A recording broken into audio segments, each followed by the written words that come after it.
Shalom Chevra. It is great to be here with Towenet Rabbanit Rivkah Lubitch, who is a board member for the Center for Women's Justice and a veteran rabbinic pleader who writes and lectures extensively about feminism and religion. In her former capacity as director of CWJ's Haifa office and social awareness coordinator, Rivkah helped define the public discourse on agunot throughout her compelling depictions of the issues and women she represented in rabbinic courts through more than 300 blogs and articles, including weekly columns on Ynet and NRJ Mariv.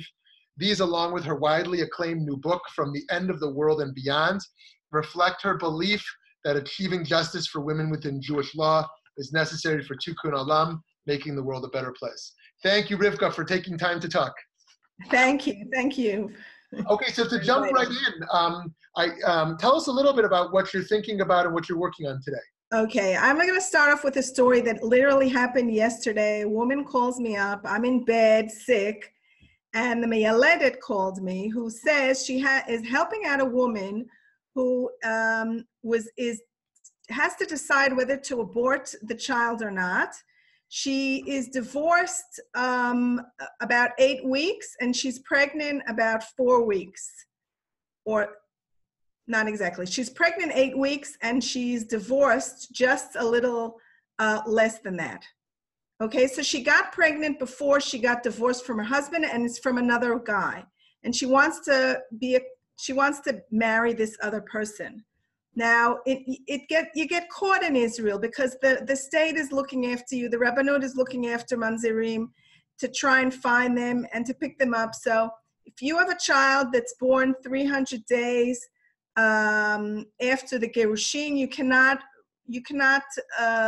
register the child under another man's name. So the child gets stuck either without having a father, and it gets very suspicious later on.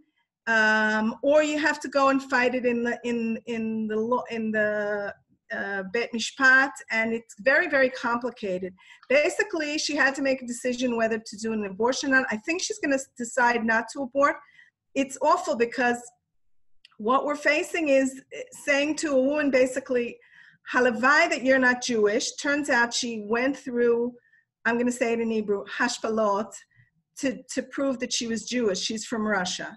And the guy that she's with is also Jewish. And at one point I asked, well, maybe he's not Jewish, and then you can be saved. So he is Jewish. And I feel that as long as I have to be sorry that a person is Jewish and that the person they coupled up with is Jewish, then we're not on a good track.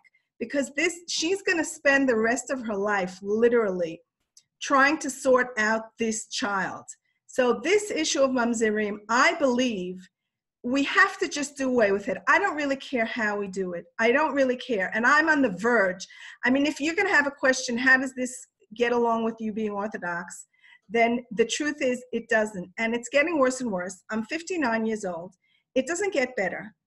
And I am this close to saying that I've had enough with it because it's impossible to continue to hurt children in this way. And to go on saying that we're such wonderful people and that we're... I hear you. So zooming out, how has the chief rabbinate's monopoly on power, on their power, harmed women more broadly and mamzerim more broadly? Well, basically, the whole shita in Israel is that everything is rikuzi. Everything is through the Rabbanut. And the Rabbanut is trying to have more and more catch over people. And in fact, they're trying to hold the whole of the diaspora. They now have a project called Shirat Hayam. I don't know how many people know about it outside of Israel. It's not something very known yet. But they're trying to get hold of all the Jewish people in the world. This is a crazy idea. They're trying. They want to know exactly who is Jewish, and they're the ones who are going to decide it. This is terrible for all people. It's terrible for women. It's terrible for men. It's terrible for the mamzerut issue. We should be looking towards what happens in America, where there are different batei din. If you can't get married in one place, you maybe go to another place and get married. Mishpacha, misha nitma nitma. If if they forgot about you, didn't notice how you came back in, you're okay. this is not the way what's happening on in Israel. Also the computerizing everything, the technology that they have now, plus what the Beit Din has, the state in back of them to back them up on everything they want. If I do something, if I go against the Beit Din, if I do a bagatz or something, if I go to take them on some kind of a lawsuit, then the state is in back of them because they are part of the state. So even if, I had that when I did a bagatz against the Chevra Kadisha for not letting me give a eulogy for my father. I was standing opposite people who were non-religious and couldn't care less, but they're the state because the Chevra Kadisha is the state. So this whole idea that my religion is part of the state and then I can't change it in the regular, normal way that it's been moving on in Judaism all the years is not right. It's religiously wrong. So in this separation of religion and state, do you think it can be reformed from within the Rabbinate, or has to be totally abolished? It has to be totally abolished. It cannot be reformed from within. First of all, it's a little bit of a different thing, but to solve the issues in the Beit Din for Agunot, there aren't the Dayanim that can do it. There are not Dayanim today. First of all, Dayanim, I know I'm moving on to going everywhere, but okay. The Dayanim in the Beit Din are not doing their job. They're not helping women not to be Agunot. They're making it harder for women. But there aren't enough rabbis that have any kind of ma'of and any kind of chazon to change the system. And there aren't enough dayanim outside the Beit Din to step in and to do that. So that cannot be done in the Beit Din. It's going to have to come from the bottom. Only some things like Rabbi Sperber's now Beit Din that they started, that actually it was Merkaz Tzedek Nashim that kind of, my friend Nitzan Kaspi Shiloni, who started this Beit Din. And so that's where some of the solutions can come from. I'm not happy with that either. It's not good enough for me. I don't see anything that's good enough for me in the meantime. I think people should take my article seriously where I claim that that the Kiddushin is not tofes today because of this whole issue of Kinyan b'Kiddushin, which still stands. It is not gone away. It's still there. There is Kinyan b'Kiddushin, and we today do not believe, society in the 20th or the 21st century does not think that we can buy a woman's sexuality and that the husband owns it and that he is allowed to rape her. And because of that, it should be done away with, just like slavery is done away with. And even if I say, I bought you as a slave and you stand here and promise that I bought you as a slave, nobody will take me seriously. So that would be the only way, because I'll tell you something. Even if Rav Sperber and Rabbi Simcha Kraus, even if they solve all the problems for all the women, here's the problem. First of all, at some point, they're already saying it, but at some point somebody's going to say, you know what, all those things weren't tofes, and all these children that were born were mamzerim. They're saying that now, but even if everyone agrees with it, they'll say it someday. But the real problem is that the women like me that don't have a problem, the rest of the world, they aren't going to go to these Batei Din. We're always going to go to the regular Beit Din if we can, because why would we want to go to a Beit Din that's, thought of as problematic?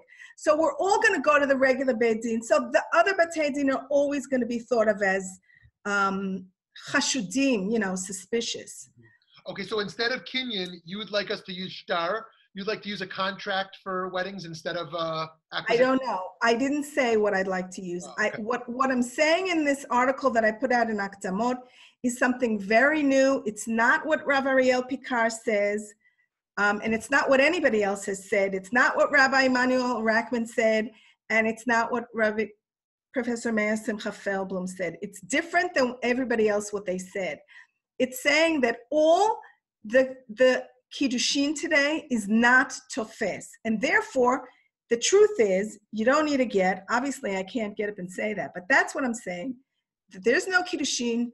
that you don't need a get, and there are no mamzerim that way. Now, after I didn't write it to solve the issue of the mamzerim, but I'm just saying that, by the way, afterwards we'll just have to solve problems with, Isurei Arayot, where you get mamzerut that way also.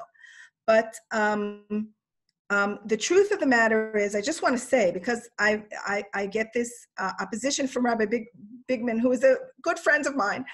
I didn't write this article against Kinyan B'Kiddushin because I wanted to save Agunot or Mamzerim. I wrote it truly because for over 25 years, I've been thinking of this issue of Kinyan and trying to get my grips on it and trying to understand what it is. Nobody actually explains what it is. I looked back at some article the other day, Professor Master Feldman, he says, there's some kind of a kinyan. Everyone says, there's some kind of a kinyan in the Kiddushin. Nobody actually explains exactly what it is. I think I've been very clear in the article to explain what it is and that it doesn't exist today. And that's why I wrote the article. Okay, great. So let me ask you, have we seen any progress, these decades of fighting the chief rabbinate and advocating for agunot and mamzerim that you've done, others have done, where have we seen real progress?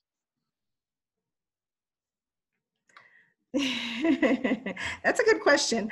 There's a lot of things going on in Israel that have nothing to do with the Rabbanut. There are women, Talmidot Chachamim, studying and reading Megillah and reading Kriyas Torah, not where I live. Where I live, they haven't heard of that yet. But, we do Megillah, but they haven't heard of the idea of anything else, okay?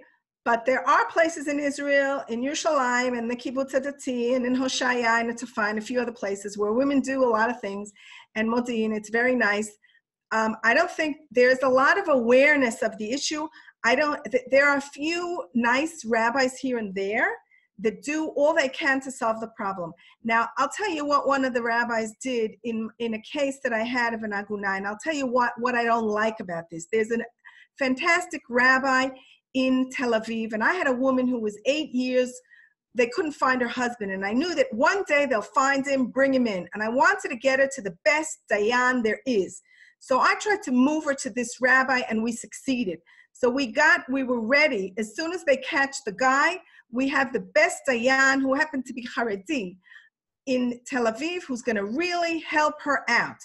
And as soon as they got him, they brought him in, with his hands cuffed, and the dayan said to him like this: "I'm not giving you a chiyuv get, because why would he couldn't give him a chiyuv get? They have to hear the other side. So why would they give a chiyuv get to a guy who's not here for 8 years? But in order to decide whether I'm giving it to you or not, I will leave you in the matzar, and I'll bring you in every few days." And when the guy heard that, he said, "I'll give the get," and he gave the get tomorrow. And then the dayan bought him a Coke. He said, "I always buy a Coca-Cola for the guys who give a get." So, on the one hand, this is wonderful. He got the get out of the husband, okay? But look how he did it. He did it by saying, "I'm going to throw you into a cellar and there are going to be bugs," and that is not the proper. There's got to be a better way for a rabbi, for a dayan to say that how to help a woman in Judaism to get out of the marriage. There's got to be a better way. Yeah. Okay. Last question for you. I know we could talk all day, and this is a big one. But what is your vision for religious feminism going forward in Medinat Israel and Chutz La'aretz? What do you see as the path forward for religious feminism?